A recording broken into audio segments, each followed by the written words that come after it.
লা লা লা লা লা লা লা। নমস্কার বন্ধুরা, রান্নার ইচ্ছেতে আপনাদের স্বাগত। আমি আপনাদেরকে আজকে আর একটা নতুন স্বাদের রেসিপি শেয়ার করতে চলেছি। আমি প্রথমেই কড়া বসিয়ে তেলটা দিয়ে দিচ্ছি কথা বলতে বলতে। এবার আমি আপনাদের সঙ্গে কী শেয়ার করতে চলেছি সেটাই আপনারা যদি আমার সঙ্গে থাকেন তাহলে বুঝতে পারবেন আমি আপনাদের সঙ্গে কী শেয়ার করতে চলেছি। আমার দেখুন তেলটা এবার গরম হতে হতে আমি এখানে কিছুটা মাছের মাথায় নুন হলুদ মাখিয়ে রেখেছি। বহু করছে গরমে দেবো না, তাহলে দিলেই ছপ করে সেগুলো পুড়ে যাবে। আঁচটা কমিয়ে আমি কিন্তু মাছের মাথাগুলো দিয়ে দিলাম।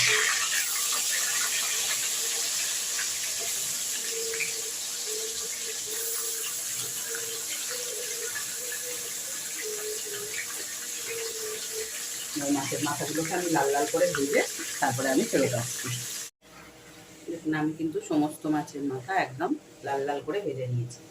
আর একটা কথা আপনাদের বলবো, মাছের মাথা দিয়ে যদি যে কোনো রান্নাই করুন, মাছের মাথাটা কিন্তু অতি অবশ্যই একটু লাল লাল করে ভাজবেন।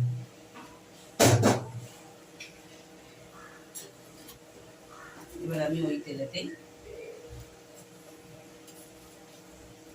দুটো তেজপাতা আর কিছুটা শুকনো লঙ্কা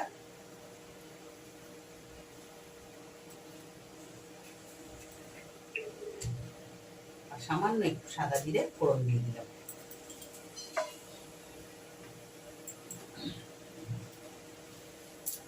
আমি এখানে 3টে আলুকে ডুমো ডুমো করে এরকম বড় বড় করে কেটে রেখেছি। আমার মশলাটা ভাজা হয়ে গেছে, আমি এবার এখানে আলুগুলো দিয়ে দিলাম। দেখুন আলুগুলো ভাজা হয়ে গেছে, আমি আলুগুলো কিন্তু আর তুলবো না। এই আলুগুলোর মধ্যে আমি এখানে ছোটো বাটির 1 বাটি পেঁয়াজ কেটে রেখেছি, আমি পেঁয়াজগুলো দিয়ে দিলাম।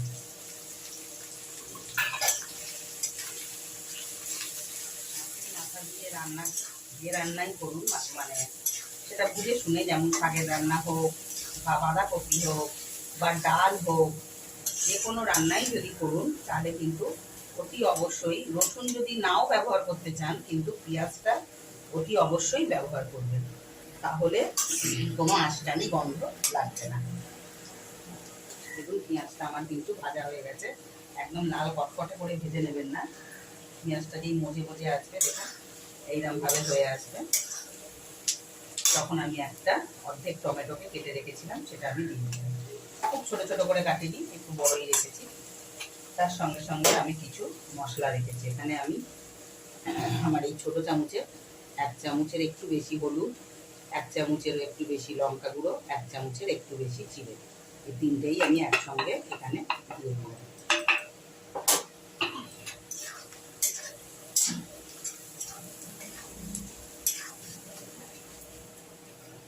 এখানে আমি সামান্য একটু জল অ্যাড করছি যাতে মশলাটা না পুড়ে যায়, সেই জন্য।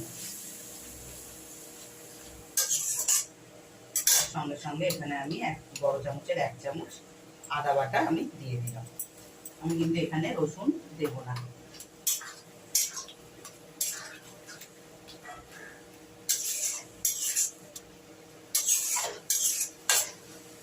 এই মশলাটা হচ্ছে, এর সঙ্গে সঙ্গেই আমি যে মাছের মাথাগুলো ভেজে রেখেছিলাম সেইগুলো আমি এর সঙ্গে দিয়ে দেবো। আর অতি অবশ্যই মাছের মাথার যে ভাজার তেলটা থাকবে এখানে সেটাও কিন্তু কেচে দিয়ে দেবেন।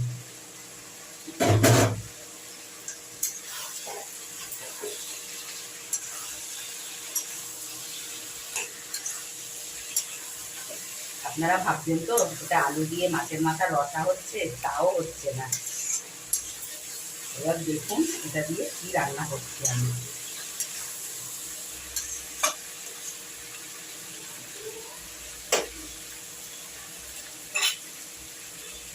এবার দেখুন আমি এখানে একটা বাঁধাকপি, মাঝারি সাইজের একটা বাঁধাকপিটা আমি একটু ভাপিয়ে নিয়েছি, নুনও দিইনি হলুদও দিইনি, সিদ্ধ করিনি, ভাপিয়ে নিয়েছি। এবার বাঁধাকপিটাকেও আমি এর সঙ্গে দিয়েছি। এবার নিশ্চয়ই বোঝা গেল আমি কি রান্না করছি, মাছের মাথা দিয়ে বাঁধাকপি। আমি যে পদ্ধতিতে করছি যদি একবার কি করে খেয়ে দেখেন, মাছের মাথার আঁশটানি গন্ধ লাগবে না, বাড়ির লোক চেটে পুটে খাবে।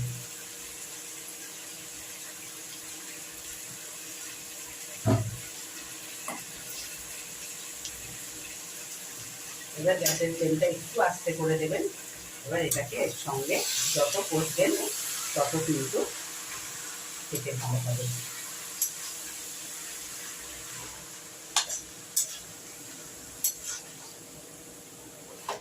এবার সামান্য একটু মেশানো যেই হয়ে যাবে তখনই আপনারা এখানে নুন মিষ্টিটা অ্যাড করে দেবেন। আমিও এখানে এই যে পরিমাণ মতো নুন দিয়ে দিলাম।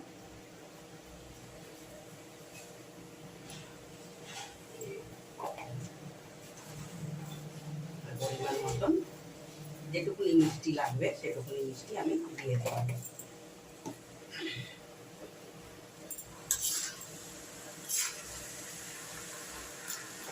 এবার তার সাথে সাথে আমি একটু গরম জল অ্যাড করবো,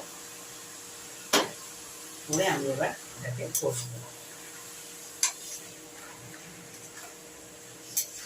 অনেক মশলা অনেক কিছু দিয়েই কিন্তু রান্না যে ভালো হয় তা নয়, অল্প মশলাতেও কিন্তু অনেক রান্না খুবই সুন্দর সুস্বাদু খেতে হয়। সেই জন্য দেখুন আমি কিন্তু বাঁধাকপিতে খুব মশলা খুব সব কিছু কিন্তু দিইনি। এটা কিন্তু আরও চড়া মশলাতেও করা যায়। এবার আমি কিন্তু এটা এইভাবেই করছি। আপনারা এটা কিন্তু খুবই আনন্দ করে খাবেন যদি এইভাবেই বানান। অতি অবশ্যই বানিয়ে খেয়ে আমাকে কমেন্টে জানাবেন আপনাদের কেমন লেগেছে বা আমার রান্নাটা আপনাদের ভালো লেগেছে কিনা। দেখুন আমি 3-4 মিনিট ধরে বাঁধাকপিটা ভালো করে কষে নিয়েছি।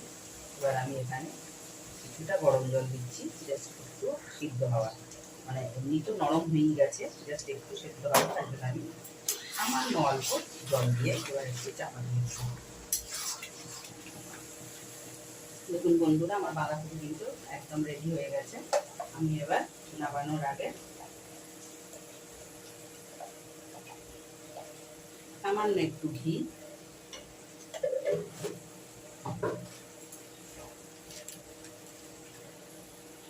আর আমার এই কাঠের চামচের হাফ চামচ গরম মশলা দিয়ে আমি এটাকে এবার নামিয়ে রাখি।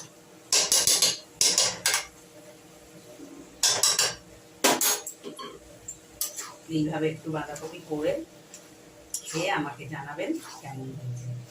আমার যদি উপায় থাকতো আপনাদের খাওয়ানো, তাহলে আমি অতি অবশ্যই আমার হাতের রান্না আপনাদেরকে খাওয়াতাম।